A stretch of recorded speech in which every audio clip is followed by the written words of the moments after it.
Salut mon professionnel ambitieux, j'espère que tu vas bien. Aujourd'hui, nous allons répondre à la question de savoir pourquoi est-ce que tu serais le meilleur candidat à être retenu pour ce poste. C'est une question qui revient très souvent en entretien d'embauche.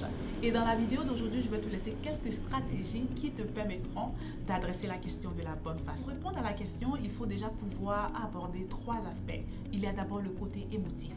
Admettons que tu appliques pour une entreprise qui exerce dans l'énergie renouvelable, par exemple, et tu fais des recherches par rapport à l'entreprise et tu découvres sur le site internet que cette entreprise a de l'impact sur une certaine tranche de la population, sur peut-être des enfants qui vivent dans des zones rurales et qui n'ont pas toujours les commodités qu'il faut pour, par exemple, faire leurs devoirs.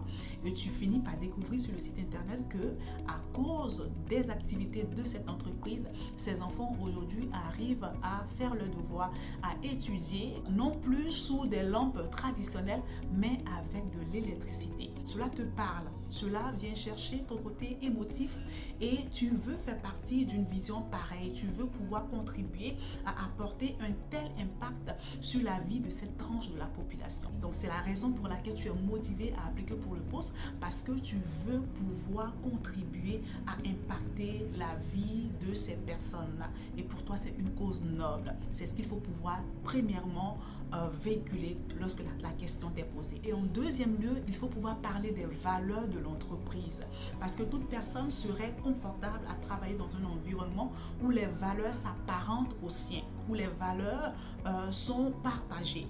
Et donc toi, tu as fait des recherches et tu as vu les valeurs de l'entreprise et elles sont similaires à tes valeurs. Désormais, tu seras épanoui, tu seras mieux performant parce que tes valeurs ne sont pas négligées. Et c'est un aspect dont il faut pouvoir parler. Bien entendu, ceci implique que tu aies encore fait des recherches par rapport à l'entreprise et que tu saches ces valeurs-là effectivement et que tu t'assures qu'elles s'apparentent réellement à tes valeurs. Le troisième aspect à aborder serait maintenant la description du poste. Donc, tu appliques à un poste bien spécifique. Tu en as lu la description et peut-être que les tâches de cette description s'apparentent à quelque chose que tu as fait par le passé. Et tu te sens confortable à pouvoir faire ces mêmes choses encore parce que tu l'as fait par le passé. Il n'y aura rien de nouveau, plus que ce sont des choses que tu auras déjà fait par le passé. Ça peut être aussi une description qui ne s'apparente pas nécessairement à quelque chose que tu as fait par le passé, mais qui vient avec plus de challenge, qui vient avec plus de défis. Et tu es arrivé à un stade de ta carrière où tu veux plus de responsabilités. Et c'est l'une des raisons pour laquelle tu appliques à ce poste. Donc, voici les trois aspects, les trois volets à aborder lorsque tu réponds à la question de savoir pourquoi est-ce que tu serais le meilleur candidat à être retenu pour le poste. Donc, premièrement, on a parlé du côté émotif. Ensuite, on parle des valeurs de l'entreprise et on en vient à la description du poste. Alors, j'espère que cette vidéo va te servir, qu'elle te sera utile.